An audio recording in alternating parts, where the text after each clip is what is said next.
Vamos a continuar con las jornadas y vamos a dar paso a la mesa número 3, el papel de las asociaciones en la alfabetización de los pacientes. Tenemos con nosotros a nuestra compañera Viviana Navarro, técnico de la Escuela Andaluz de Salud Pública, que va a realizar la moderación de la mesa. Cuando quieras, Viviana. Pues muy buenos días, muchas gracias José, a todos y a todas. Estoy encantada de estar en esta mesa número 3 para hablar sobre el papel de las asociaciones, muy importante en esta alfabetización. Y tenemos con nosotros en el día de hoy a María Gálvez, y que ella es de la plataforma de organizaciones de pacientes POP, y también a Andoni Lorenzo, presidente del Foro Español de Pacientes. Nos van a hacer cada uno de ellos su presentación individual y después tendremos oportunidad de hacerles todas las preguntas que queráis. Podéis empezar a anotarlas en el chat y las iremos recogiendo para que al final de sus presentaciones se las podáis hacer llegar. Pues damos comienzo, si os parece, con María Gálvez. Adelante, María, y bienvenida esta mañana con nosotros. Gracias por estar aquí. Hola, pues buenas tardes a todos y encantada de que nos hayáis invitado a participar de esta mesa. Yo soy la directora de la Plataforma de Organizaciones de Pacientes. Para quien no conozca la organización, es una entidad que agrupa a 29 entidades de pacientes que trabajan en el ámbito estatal y que trabajan en una patología en concreto, un grupo de patologías relacionadas entre sí, y que a su vez representan a 1.400 asociaciones en toda España que dan una atención directa a las familias, a más de 600.000 familias. Familias que tienen a una persona o varias personas con una enfermedad crónica. Lo que nosotros trabajamos es en el ámbito de la cronicidad, trabajamos en un ámbito transversal y intentamos poner cifras, dimensionar cuál es la situación que están viviendo las personas con una enfermedad crónica. Para ello lo que nos centramos principalmente es en hacer estudios que nos puedan dar esa dimensión, que nos permitan dar una visión sobre lo que está sucediendo, no solo lo que nosotros estamos palpando a través de esa atención directa que realizan las 1.400 asociaciones, sino también poner cifras, ¿no?, a lo que está sucediendo. Por ejemplo, este año hemos presentado 3 estudios diferentes. El primero es nuestro estudio Barómetros Crónicos, que es muy similar a la Encuesta Nacional de Salud y que lo que pretende es dar la opinión de las personas que más utilizan el Sistema Nacional de Salud, que son las personas con una enfermedad crónica o un síntoma cronificado, comparando con lo que opina la población general, ¿no?, en el barómetro sanitario que se realiza. Luego también, por ejemplo, presentamos un estudio sobre mujer y enfermedad crónica, porque entendemos que la brecha de género-salud es un tema que debemos abordar. Este estudio que presentamos en el Congreso de los Diputados, solo os doy un dato, nos decía que las mujeres tardaban el doble de tiempo de lo que los hombres en conseguir un diagnóstico. 3,2 años de los hombres frente a 6 años de las mujeres, desde que se empezaban a percibir los síntomas hasta que obtenían ese diagnóstico. Y el último estudio en el que estamos centrados es cómo está impactando la enfermedad en las personas, esta situación de crisis, de pandemia, en las personas que ya tenían una patología previa, ¿no? Este estudio que hemos diferenciado en 3 olas, hemos hecho la primera ola durante lo que fue el confinamiento, ahí hicimos la recogida de datos, presentamos los datos en julio, ahora estamos en el trabajo de campo de esa segunda ola, pero en esta primera fase teníamos datos como que el 69% de las personas habían visto sus consultas canceladas, el 42% la rehabilitación que realizaban. Algunos de ellos pudieron realizar esa rehabilitación de forma online, muchas de esa rehabilitación también viene por parte de las organizaciones de pacientes. Otro de los temas que más nos llamaron la atención y que más nos preocupaban era cómo estaba impactando en la salud mental de las personas que ya tenían esa enfermedad. Había aumentado 40 puntos porcentuales la preocupación por la propia salud, con lo cual hemos visto que tenemos muchos ámbitos que abordar, muchos temas que preocupan, también en el ámbito laboral, el impacto económico que está teniendo en este sector, ¿no? En estas personas que son aún más vulnerables. Y con toda esta información lo que nosotros hacemos como organización es trasladarla a los responsables políticos, tanto a nivel estatal como de comunidades autónomas, y proponer soluciones que permitan paliar esta situación, ¿no? Así que un poco, bueno, como general. Muchísimas gracias, María. Entramos en terreno en esa labor tan importante que estáis haciendo desde la plataforma de organizaciones de pacientes, de intermediación y todos esos estudios que a mí me gustaría que a lo largo de la mesa pudiéramos profundizar un poquito más, ¿no? Pues voy a darle paso a Andoni Lorenzo, presidente de Foro Español de Pacientes. También me gustaría que dedicara unos minutos como María a contextualizar qué es el Foro Español de Pacientes y vuestro principal cometido. Andoni, muchas gracias por estar hoy con nosotros. Buenos días, muchas gracias por invitarnos, por invitar al foro y por darnos esta oportunidad de explicar qué es el foro. Bueno, yo antes de comenzar, porque parece ser que el tema del que vamos a tratar es el de la alfabetización, bueno, pues he querido averiguar qué es lo que se entiende dentro del mundo digital o qué es lo que la gente conoce o entiende sobre la definición de la alfabetización, ¿no? en el ámbito de la salud. Y leí ahí que ponía aquí que la alfabetización hace referencia a un conjunto de habilidades y experiencias en materia de salud que hacen que el individuo que no es profesional sea conocedor de su propia salud y de cómo cuidarse, ¿no? Y quería añadir otro tema que también me parece muy importante dentro de este mismo concepto. Es una declaración que hizo la Organización Mundial de la Salud en el año ya 1998, que hablaba de la necesidad de dar capacitación y motivación de entender la utilización de la información para que esto le permita al paciente o al ciudadano a tener una buena salud, ¿no? Yo con estas dos definiciones que os he hecho, para mí resumen pues básicamente lo que es el papel del día a día de una organización de pacientes, ¿no? Que al final lo que busca de una forma directa e indirecta en su día a día es precisamente esto. Quería compartiros una presentación, a ver si me permiten.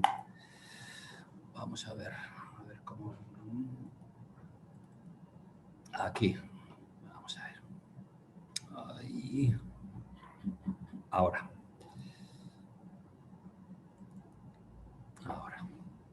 Vale, sí, ahora se ve bien.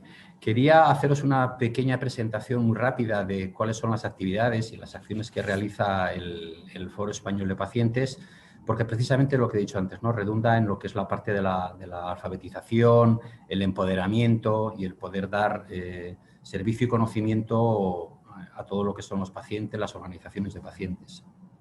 Bueno, como os decía, os iba a hacer una presentación que, por cierto, me lleva una enorme sorpresa, porque ya me vale, porque cuando estaba repasando el PowerPoint he dicho, ostras, hoy tengo un cumpleaños. Precisamente ponía esta presentación porque el 9 de diciembre del año 2004 se fundó el Foro Español de Pacientes, ¿no?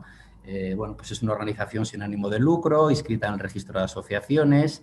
Es la primera organización española integrada en el Foro Europeo de Pacientes.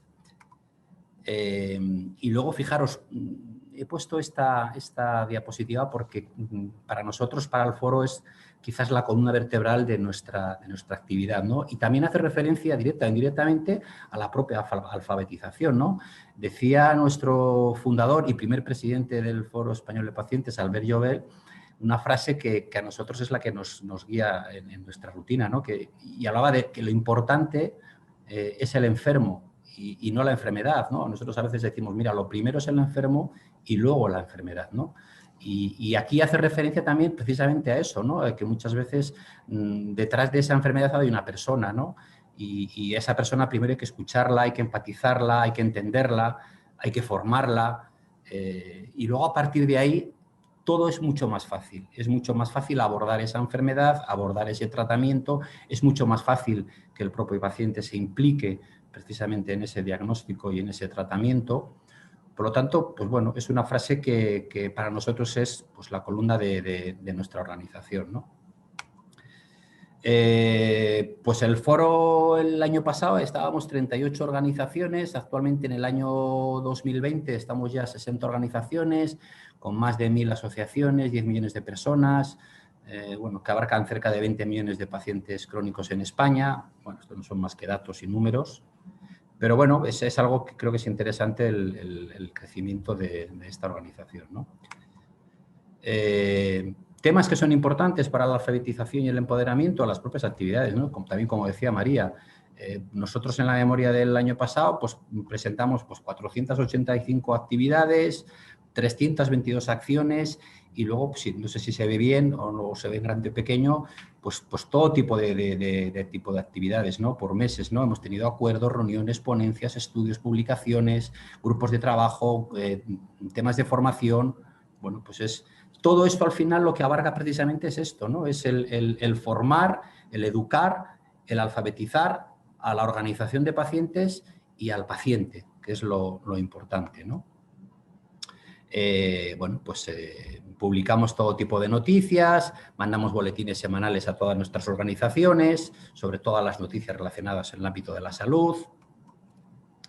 Acciones que realiza el foro, pues dentro de lo que es el Foro Europeo de Pacientes, trabajamos en cuatro o cinco grupos de trabajo, trabajamos también y colaboramos también con el Ministerio en distintos proyectos y también, por supuesto, trabajamos y colaboramos con todas las comunidades autónomas, ¿no? Y con todas las consejerías. Y bueno, respecto a acciones, pues bueno, pues no sé si lo típico, pero es algo que también creemos que tiene que estar en el foro de pacientes ahí, ¿no? Todo lo que son los medios de comunicación, prensa, internet, radio, televisión. Bueno, creemos que es importante que la voz del paciente se escuche y esté presente en todos los medios posibles, ¿no? La formación, pues estamos en la Escuela Madrileña de Salud, en la Asociación Española de Fundaisen, con Convive Espasticidad, en una campaña europea con el tema de la multiresistencia, bueno, pues distintas campañas de formación, ¿no? Y luego pues realizamos estudios, ¿no? El estudio europeo sobre el abordaje del final de la vida, experiencia del paciente, sobre artritis, tema de antibióticos en pediatría.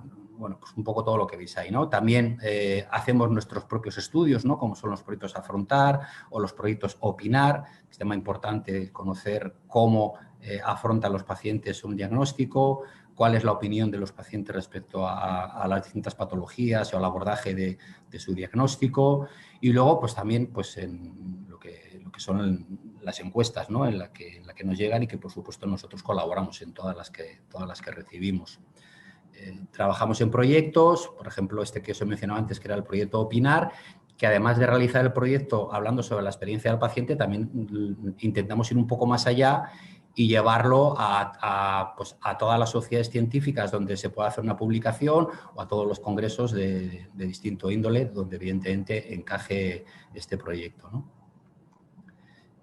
Bueno, aquí le he puesto a Giancarles, pues eso, las acciones de ponencias, congresos, reuniones, como he dicho antes, la importancia de llevar la voz del paciente a todos los ámbitos donde se nos pueda llamar. Y luego, un último añadido sería pues, esta campaña que hemos hecho desde el Foro Español de Pacientes este año, que es intentar relanzar y dar relevancia al papel que tienen las asociaciones de pacientes, ¿no?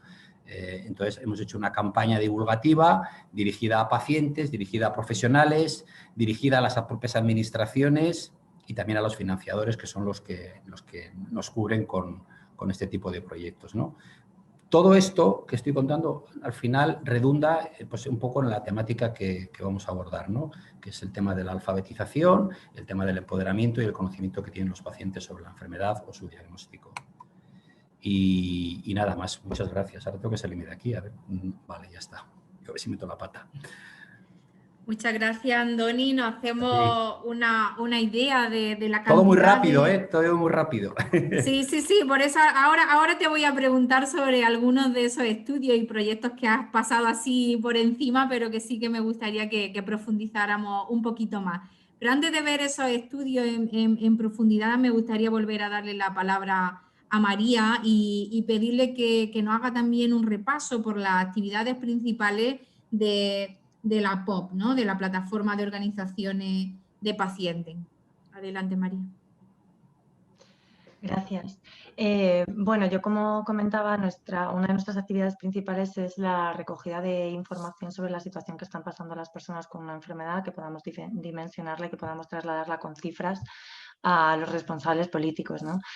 Por otro lado, nosotros trabajamos en un observatorio de la atención al paciente que creamos de forma conjunta en alianza con otras organizaciones sanitarias y sociales del sector, como la OMC, el Consejo de Enfermería, el Consejo General de Farmacia, la Sociedad Española de Calidad Asistencial, el Consejo de Trabajo Social, la Asociación Española de Pediatría, bueno, y otras organizaciones que trabajan también por y para los pacientes. Lo que hacemos dentro de este observatorio de la atención al paciente, además de ver todos estos estudios y un poco enfocarlos de manera conjunta, ¿no? Para poder obtener la mayor información, es establecer cuáles son las líneas prioritarias para nosotros como pacientes y que ellos puedan también desde sus organizaciones apoyar esas estrategias y que de forma conjunta, que yo creo que se decía también anteriormente en la otra mesa, ¿no? De que tanto profesionales como pacientes, como administración, como instituciones del ámbito sanitario podamos trabajar de manera conjunta para lograr una mejor atención, una atención de mayor calidad a las personas con una enfermedad crónica, no solo en el ámbito sanitario, que por supuesto es nuestro ámbito de actuación prioritario, sino también en otros ámbitos como puede ser el ámbito laboral. Tenemos mucha gente y luego ya si profundizamos un poco más en el estudio del impacto COVID lo contaré, pero bueno, toda la problemática que viene asociada, ¿no? A tener una enfermedad crónica, muchas personas que no consiguen una protección social a través de la discapacidad, a través de la dependencia y que a lo mejor están en una edad laboral con unos problemas de acceso muy importantes. También trabajamos en el ámbito educativo, tenemos a muchos niños con necesidades que no tienen un dictamen de necesidades educativas especiales, que no tienen un certificado de discapacidad y que sin embargo tienen una gran problemática a la hora de estar en la escuela, ¿no? No es lo mismo atender cuando no tienes fatiga, cuando no tienes dolor o cuando no tienes que estar entrando y saliendo constantemente del hospital. Y tenemos a muchos niños también que no están protegidos en ese sentido. Trabajamos también en el impacto económico que tiene la enfermedad, el impacto que tiene no solo, por ejemplo, a través del copago que se establece y que todavía no se ha eliminado para personas con una enfermedad crónica, sino también en otros gastos que vienen devenidos de esa situación, ¿no? Muchas familias que al menos uno de las dos personas que conforman la unidad familiar tiene que dejar de trabajar si hay un menor en casa con una enfermedad crónica. Todo esto lo trabajamos dentro del Observatorio de la Atención al Paciente, en el que también hemos incorporado a diferentes consejerías, sobre todo ahora que estamos en esta situación de ver cómo podemos retomar esa atención sanitaria que tanto necesitan las personas con una enfermedad crónica, que se ha visto totalmente paralizada en los primeros meses de la COVID y que a día de hoy, 9 meses después, todavía no hemos sido capaces de recuperar, ¿no? Y bueno, pues nos preocupa especialmente todo el retraso en los diagnósticos que vamos a tener y cómo eso va a impactar en la situación de enfermedad que tenga la persona y el impacto que puede tener la paralización de la rehabilitación en muchos casos, como puede ser un daño cerebral, un ictus, en los que la rehabilitación al inicio de ese proceso de salud es fundamental, ¿no? Para una recuperación, o por lo menos si no es una recuperación, sí que esa persona puede adquirir el máximo de autonomía. En el ámbito de la comunicación tenemos un proyecto importante para nosotros, es los desayunos POP que hacemos en colaboración con Servimedia, con la agencia de noticias, y en la que lo que intentamos es plasmar temáticas que a nosotros como pacientes nos preocupan, ¿no? Y ahí lo que hacemos es invitar a diferentes profesionales, organizaciones expertas en esa materia para que entre todos podamos comentar y ver cuáles son las vías de actuación que tenemos que llevar a cabo para paliar la situación que hayamos identificado. También, por ejemplo, este año hemos puesto en marcha unos podcasts que en plena pandemia, ¿no? Para tratar temáticas que también nos estaban llegando pues, a través de nuestra clínica legal. Tenemos una clínica legal que asesora tanto a organizaciones como a personas que tengan cualquier consulta relacionada con una patología y les damos orientación. Con lo cual, a través de los podcasts también quisimos plasmar un poco esas necesidades que nos estaban trasladando y poder dar respuesta de manera generalizada tanto a personas como a organizaciones. Además, también hacemos anualmente un congreso, que bueno, este fue el 4º año que celebramos nuestro congreso, es en el ámbito más de la formación, tanto para organizaciones también como para personas interesadas en el ámbito sanitario. Y en el que invitamos pues, también a todas las organizaciones con las que estamos colaborando, intentamos dar una visión general sobre qué necesitan las personas que tienen una enfermedad. Y para terminar, pues la parte de formación. Nosotros tenemos una estrecha colaboración con Eupati y trabajamos todo lo que tiene que ver con formación más orientada a investigación, a cómo se llevan a cabo los procesos de investigación, de los tratamientos, que ahora mismo que estamos en esta situación y en la que tanto se habla de vacunas, creo que es una formación que es fundamental, ¿no? Que la sociedad en general, si hablamos de alfabetización en salud, conozca cuáles son los procesos que tiene que seguir un tratamiento, o en este caso una vacuna, para ser aprobados, como nunca se aprueba ningún tratamiento que no haya demostrado su seguridad y su eficacia, y cómo bueno, pues podemos confiar, ¿no? En todo. En este caso nosotros tenemos la Agencia Española del Medicamento que está colaborando estrechamente con la Agencia Europea, con la EMA, y yo creo que es importante tanto para los pacientes como para la población en general tener el conocimiento de cuáles son los procesos que se siguen, ¿no? Desde que se empieza a estudiar una molécula hasta que por fin tenemos ese fármaco disponible. Esto es un poco un resumen de Muchas gracias, María. Antes de dar paso nuevamente a Andoni, me gustaría que profundizara un poquillo en estas líneas prioritarias, ¿no? Ha hablado de las líneas prioritarias para los pacientes y también después en el ámbito de la comunicación has planteado, ¿no? Pues hemos hecho en esos desayunos, hemos tratado temáticas que a los pacientes les preocupan y en los podcasts que había elaborado también esas temáticas. Yo quisiera saber, en estos tiempos de COVID, ¿cuáles han sido las temáticas que más os están solicitando, las más demandadas ahora mismo, María? Pues en el caso de los desayunos, por ejemplo, el último que hemos hecho, que fue el 1 de diciembre, lo hicimos sobre la atención óptima de las personas que tienen ya una patología no COVID en esta situación, ¿no? Y aquí, por ejemplo, pues contamos con el representante, con el presidente de SEDISA, con un representante también de la Agencia Española del Medicamento, y con un gerente de un servicio de salud, como fue el Sergas, ¿no? Con lo cual aquí lo que queríamos era ver un poco, bueno, ya sabemos de la situación que partimos, sabemos las problemáticas, pero qué se está haciendo y qué se debe hacer para conseguir esa atención que necesitan las personas con una enfermedad crónica, no solo en el ámbito sanitario, sino también, por ejemplo, en el ámbito de acceso a los tratamientos, que es algo que también nos preocupa, ¿no? El retraso en los diagnósticos, el retraso o las dificultades en la atención sanitaria y las dificultades de acceso a tratamientos, porque entendemos que también estamos en una situación compleja, pero que tenemos que seguir avanzando en ese aspecto, ¿no? de ir incorporando la innovación. Este fue el último que realizamos, pero hemos hecho otros que hablaban sobre la cronicidad y cómo esta se incorpora dentro de las políticas públicas, cómo se implementan planes de cronicidad en las diferentes comunidades autónomas. Hemos trabajado el tema también de los ensayos clínicos y cómo los pacientes pueden participar, qué es un ensayo clínico, cómo podemos participar, cómo podemos mejorar ese acceso y esa información que se da en los ensayos clínicos y centrarnos en las necesidades de los pacientes. Estos son un poco unos cuantas temáticas que hemos tratado en los desayunos. Por ejemplo, en los podcasts, uno de los temas que más tratamos fue el de la vacuna. que es algo pues obviamente que preocupa.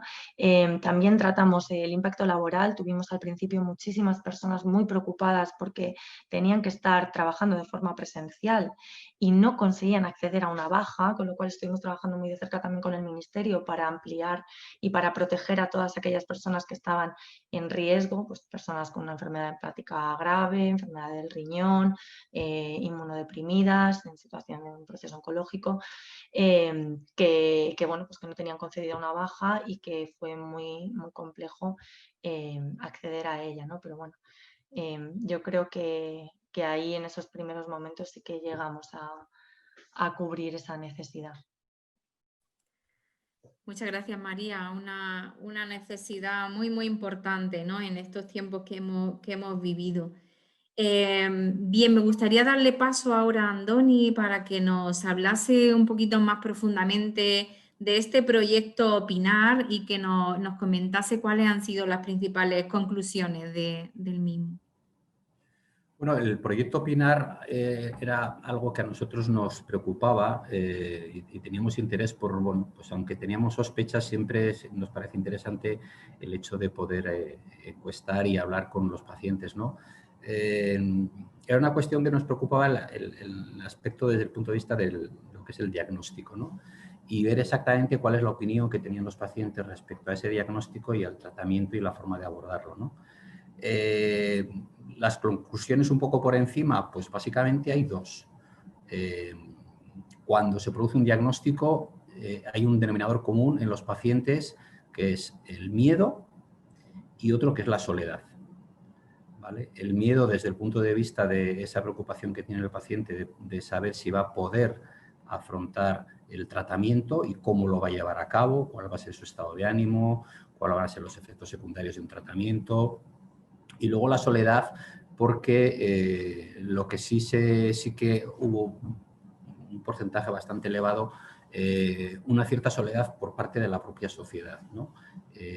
Al final la persona enferma, pues quizás la gente rehuye un poco, ¿no? Quizás por el propio problema de la enfermedad, de no saber muy bien cómo conciliar o cómo relacionarse con ese paciente enfermo, ¿no? Y es algo que evidentemente pues preocupaba bueno, y las encuestas nos dijeron que efectivamente era así, ¿no? Y luego había otro tema que también resaltó bastante. Yo creo que está un poco unido al tiempo de la atención y al aspecto psicológico, ¿no? Que es el tiempo, la duración del paciente a la hora de estar en la consulta con su médico, ¿no?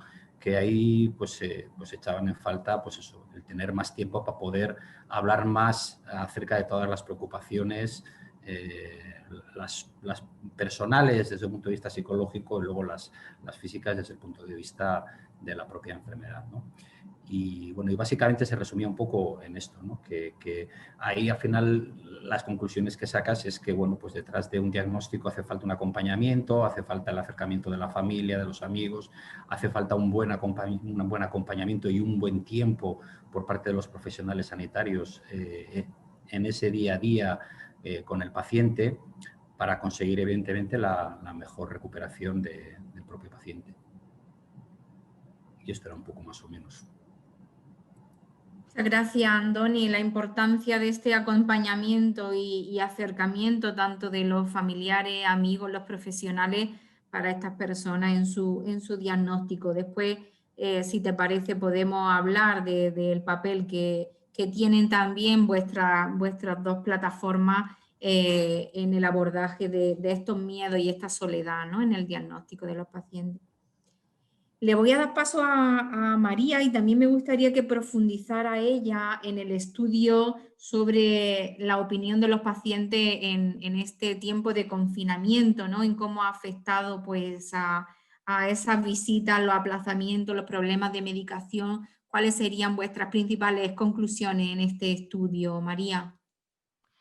Bueno, pues apuntaba un par al inicio, ¿no? Uno de los datos que más nos llamaban la atención era el que 69% de las personas habían visto sus consultas canceladas y de ese del 31% que no lo había visto cancelado, no habían conseguido un aplazamiento. con lo cual el porcentaje aumentaba, ¿no? Luego les preguntábamos también si las que no habían sido canceladas, si habían podido realizarlas de otra manera. La mayoría, un 54%, nos decía que a través del teléfono. Y ahora que hablamos tanto de telemedicina, solo un 2,5% lo había podido hacer mediante teleasistencia, ¿no? Digamos lo que llamaríamos más la telemedicina. Por ejemplo, otro de los datos que también nos llamaba muchísimo la atención era que casi un 20%, 1 de cada 5 personas que había tenido algún síntoma de su enfermedad, no había acudido al centro sanitario por 2 razones principalmente. Una, porque veían muy difícil que les pudieran atender, y otra, había intentado aguantar porque tenía miedo al contagio, ¿no? Con lo cual hemos tenido pues, una situación muy, muy compleja. También les preguntábamos por el acceso al tratamiento. Aquí el 80% nos había dicho que había tenido alguna dificultad para conseguir el tratamiento, principalmente dificultades, por ejemplo, de no renovación de la receta electrónica, o aquellas que tenían visado, dificultades hasta que todo eso se puso en marcha, ¿no? Y solo el 10,5% nos dijo que había recibido la medicación en domicilio, que es algo que nosotros también hemos trabajado y hemos reclamado mucho, ¿no? Que toda aquella medicación, sobre todo la medicación hospitalaria, que entrañaba quizás un mayor riesgo, los pacientes pudieran recogerla en domicilio. Otra de las cuestiones que les planteábamos era cómo percibían su salud en general, ¿no? Aquí más del 50%, casi un 60%, nos decía que regular o muy mala. Pero aquí lo que nos llamaba mucho la atención era la gran diferencia que había entre hombres y mujeres, ¿no? De esas personas que nos decían que la tenían muy mala, casi el 79% eran mujeres. Con lo cual vemos aquí otra vez un sesgo de género importante, que ya comentaba el dato al inicio, ¿no? De ese retraso en el diagnóstico. Y también cuando les preguntábamos si habían percibido un empeoramiento de su salud por la situación que estaban viviendo, aquí el 43% nos decía que sí, pero de nuevo casi el 80% de los que nos decían que sí eran mujeres, ¿no? Que yo creo que son datos que tenemos que tener en cuenta. Otra de las cuestiones, y yo creo que también se comentaba al inicio, en la mesa anterior, he creído escucharlo, ¿no? Era toda esa situación de inseguridad, de incertidumbre. Además se sumaba la falta de información, ¿no? Que había muy poca información específica para personas que tenían ya una enfermedad. No es lo mismo encontrarte dentro de lo que se denomina población sana como tener ya una patología de base, ¿no? Que estás en una situación de riesgo y que necesitas una formación mucho más dirigida a tu situación. Y aquí nos decían que solo el 34% había recibido información específica sobre medidas preventivas según la enfermedad o síntoma crónico que tenía, ¿no? Durante el estado de alarma. O sea, más de un 65% nos decía que no había recibido esa información. Luego, el otro dato que comentaba, que casi el 42% había visto suspendidas su rehabilitación. Y en cuanto al impacto laboral y económico, aquí también veíamos un sesgo de género importante, ¿no? Porque la mayoría de las personas entendemos que tenían trabajos presenciales, porque tienen trabajos más precarios también, eran mujeres, con lo cual cuando les preguntábamos si habían tenido que trabajar de manera presencial, aquí casi el 40% nos decía que sí, que habían tenido que, a pesar de ser personas de riesgo, habían tenido que acudir a su puesto de trabajo de manera presencial, con lo cual nos damos cuenta de esa situación, ¿no? Y de todo lo que eso ha generado. Y aquellas que no tenían que ir de manera presencial, sí que convivían con una persona que había tenido que exponerse al riesgo en el ámbito laboral, un 77%. En cuanto al impacto laboral y económico, casi el 50% nos decía que estaban preocupados por no poder asumir los gastos para llegar a fin de mes. Y ya en la última parte, como comentaba, en el impacto emocional, aquí había aumentado en 40 puntos la situación de preocupación por la salud, ¿no? Mientras, por ejemplo, la dificultad para dormir, mientras que antes de la pandemia teníamos como un 40% de personas que tenían dificultad para dormir, esto aumentaba hasta un 60% durante la crisis del COVID, ¿no?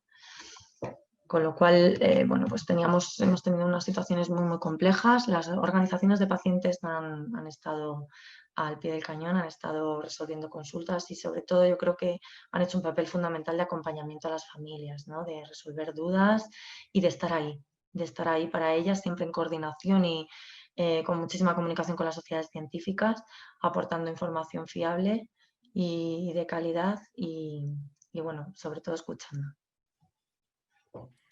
Muchas gracias, importantísimas conclusiones de ese estudio, María. No sé si habéis podido hacer una segunda vuelta del estudio en esta segunda ola y ver si algunas de esas cuestiones se han ido matizando, perfilando, mejorando.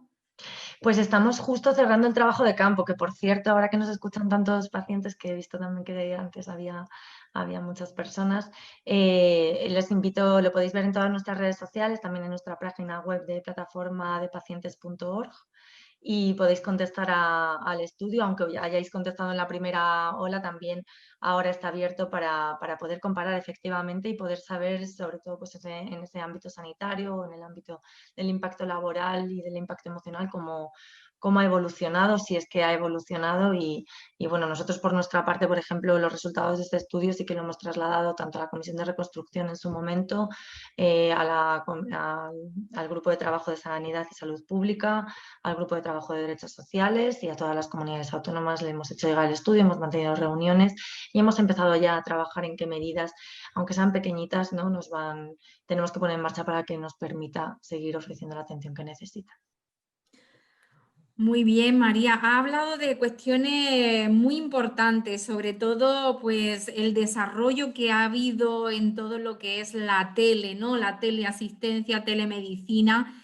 Nos comentaba Andoni, ¿no? Por un lado, sobre todo en ese momento de diagnóstico tan importante, ¿no? La necesidad del acercamiento y del acompañamiento, pero no solo en el diagnóstico, sino a lo largo de todo el proceso, ¿no? ¿Cómo se podría mejorar esta teleasistencia, telemedicina para acercar a las personas? Os la hago a ambos la pregunta. Quien quiera. Bueno, pues es una buena pregunta, ¿eh? Porque quizás es una pregunta que no está muy en la primera línea de los pacientes, ¿no? Pero quizás nosotros desde las organizaciones de pacientes, por lo menos el foro está apuntando muy hacia arriba, ¿no? Hacia opiniones o decisiones macro, ¿no? Mira, yo creo que uno de los grandes problemas que las organizaciones de pacientes o los pacientes estamos teniendo en España es el papel de la participación. ¿Y por qué digo esto? Primero, porque no tenemos una participación reglada en los distintos estamentos, es decir, ahora la participación que tenemos las organizaciones de pacientes es una participación de voluntariosos, es decir, de la propia administración que cuando considera pues tiene a bien tener la opinión de nosotros y nos convoca a distintas reuniones, ¿no? Eso en el mejor de los casos. Luego está la parte en la que te llaman simplemente para informarte, que de estas además ya he coincidido con María un par de veces, para que tomes nota y pispas. Y entonces como que ellos ya han cubierto el expediente y dices, bueno, si no tengo posibilidad de hacer ningún tipo de alegación ni de nada, es complicado. Entonces, ¿qué ocurre? Que desde el punto de vista general, yo creo que los pacientes tienen una poca o escasa participación, ¿no? Entonces, da igual en los estamentos en los que uno se mueva, ¿no? Si no tiene esa sustancia el paciente, pierde el papel del protagonismo desde lo más bajo que puede ser un centro de salud hasta lo más alto que puede ser, no sé, el Congreso de los Diputados, ¿no? Yo en alguna otra participación hablaba precisamente de esto, ¿no? Y recuerdo que en el año 2009, voy a leerlo, el Consejo Europeo hablaba de lo que es el empoderamiento o la alfabetización de los pacientes, ¿no? Y hacía una recomendación a todos sus Estados miembros en el sentido de que para conseguir esto, lo primero de todo es que las asociaciones de pacientes, el paciente, el representante de los pacientes, tenga participación, pero participación en todos los estamentos, ¿no? Porque actualmente la figura del paciente es una figura, por resumirlo de alguna forma, de objeto y no de sujeto. Entonces, ya la Comisión Europea lo que estaba diciendo hace 11 años es que tenemos que conseguir que el paciente se empodere y para eso la única solución que ellos recomiendan es que participen y que participen de una forma reglada, es decir, sujetos, no objetos, ¿no? Todo esto, con todo eso, si nosotros conseguimos tener este protagonismo en todas las estancias, en todos los estamentos, en todos los niveles, la calidad de vida de los pacientes se va a ver, pero muy mejorada. El gran problema que tenemos, las grandes batallas que tenemos que hacer, tanto la plataforma de organizaciones como el foro, como otras organizaciones de pacientes, es que muchas veces, no voy a decir todas, pero muchas somos invisibles, ¿no?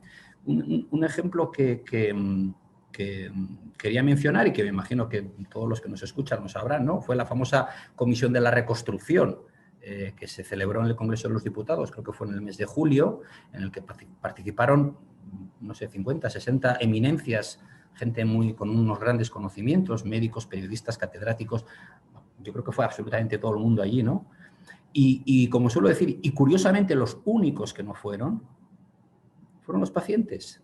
El único ente, el único sujeto que no apareció a dar su opinión fueron los pacientes, que somos los que formamos las listas de espera o las listas de fallecidos.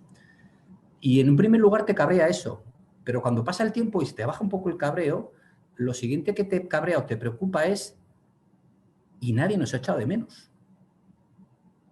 Entonces, esto para mí es crítico.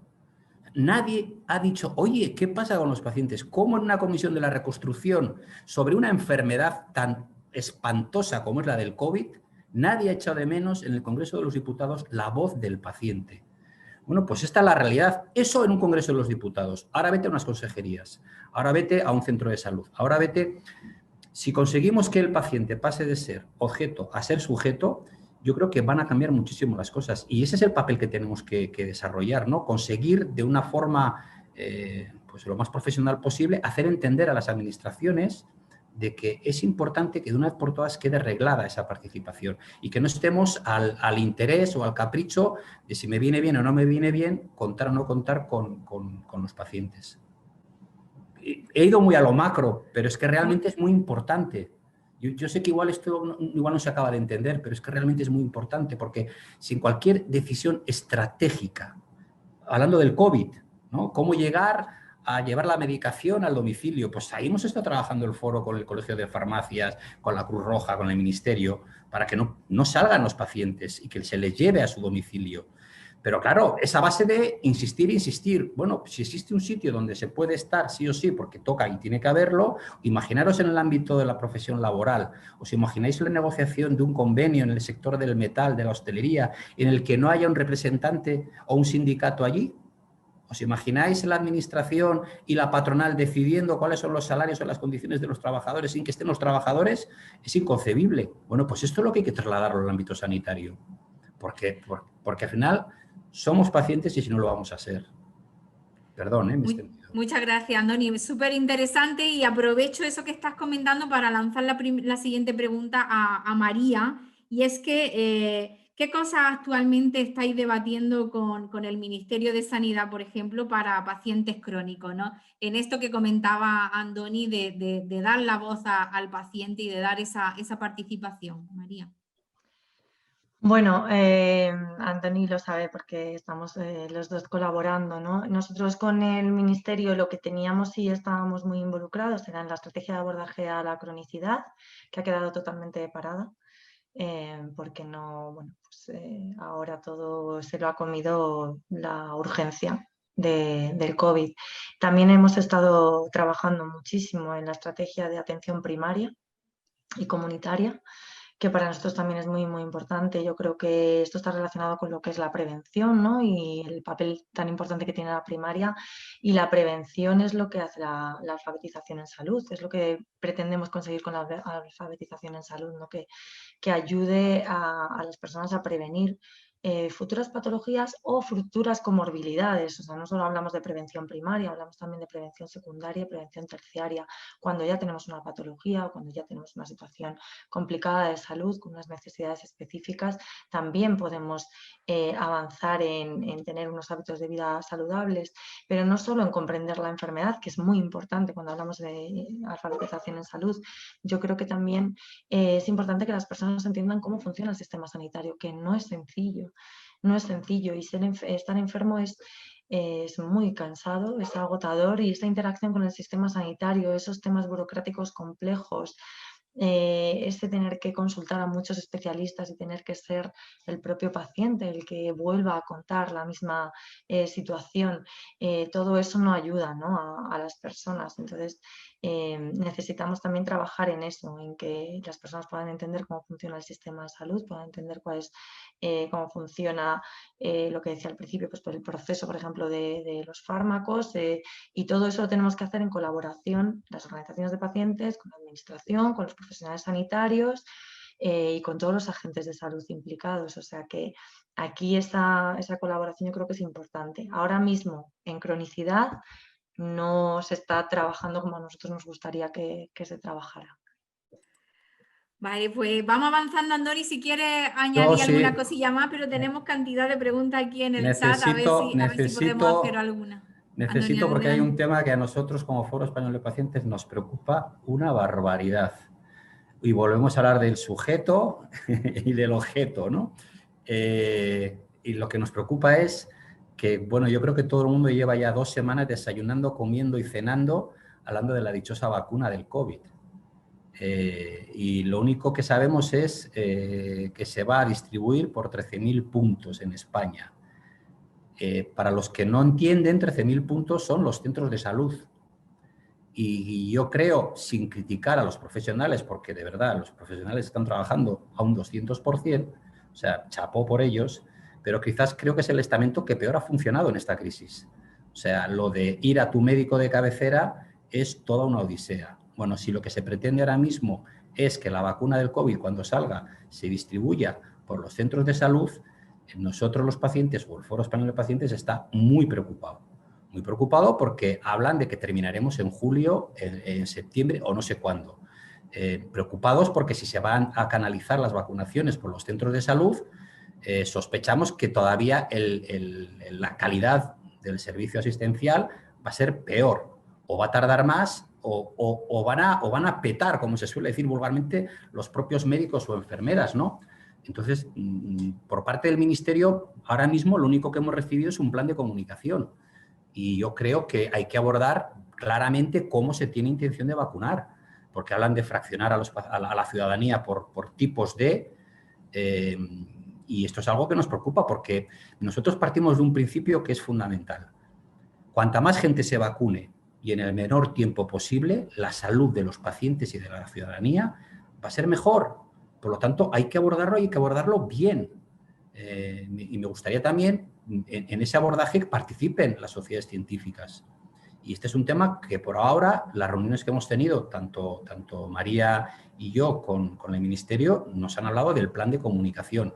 Y a mí lo que me preocupa realmente es el plan de cómo se va a vacunar, porque esto se puede hacer eterno. Y ya, bueno, pues los pacientes crónicos, la economía, los estados de alarma, la angustia de muchos pacientes que no quieren salir a la calle, esto hay que agilizarlo, esto hay que buscar, esto es una situación crítica y hay que tomar decisiones pues como las circunstancias lo requieren, ¿no? Gracias, Andoni. Aprovecho que estás hablando de la vacuna, que era otra de las preguntas que teníamos aquí preparada, y se la lanzo también a María. ¿Alguna recomendación para alfabetizar en este tema de la COVID y la vacunación con la COVID-19? Bueno, la importancia aquí de la comunicación y de la transparencia es fundamental, ¿no?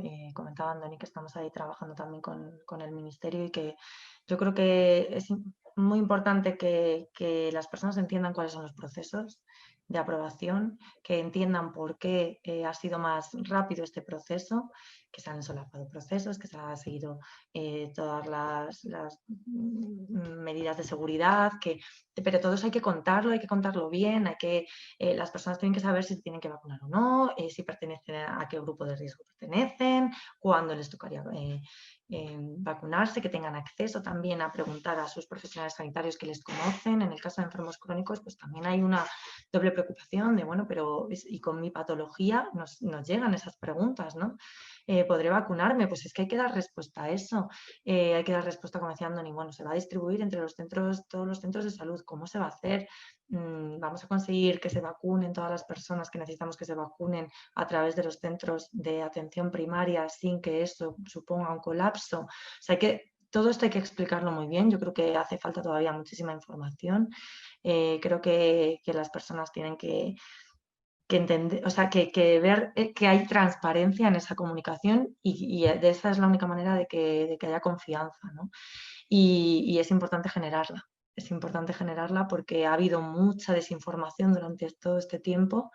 Hemos tenido titulares como fallecen 2 personas que estaban en el ensayo clínico de la vacuna, tomaban placebo como subtítulo, o sea, y toda esa información va calando. Entonces, es responsabilidad de todos poner nuestro granito de arena y a comunicar bien. Y siempre yo creo, que esto es muy importante, sin ridiculizar, sin pensar que porque una persona dude, pues no tiene... O sea, quiero decir que tendemos mucho, ¿no? Las personas que lo conocemos y que estamos seguras no sé si ridiculizar, pero sí como, no sé si encontraré la palabra, pero dar como por entendido que esa persona, bueno, es que no conoce, o no, bueno, es que hay que intentar que entienda y que entienda que no es sencillo entender todo este proceso con todo lo que nos está pasando. Entonces, lo que hay que hacer es empatizar y hacer una comunicación transparente y muy flexible y muy adaptada a las necesidades de cada persona. Muchas gracias, María. Y la última pregunta que tengo, que hay varios comentarios en el chat y tú misma lo has comentado también, ¿no? Tiene que ver con el impacto de todo esto que estamos viviendo en el tema de la salud mental, en cómo nos está afectando pues, a tener problemas de sueño, el incremento de la ansiedad, de la depresión. Y nos comentaban María Reyes Díaz Otto, que es una de las grandes afectadas, ¿no? La salud mental. Me gustaría plantearos desde la plataforma, desde el foro, qué medidas o qué actuaciones se están llevando a cabo para este ámbito. Empiezo yo, Andoni, si quieres.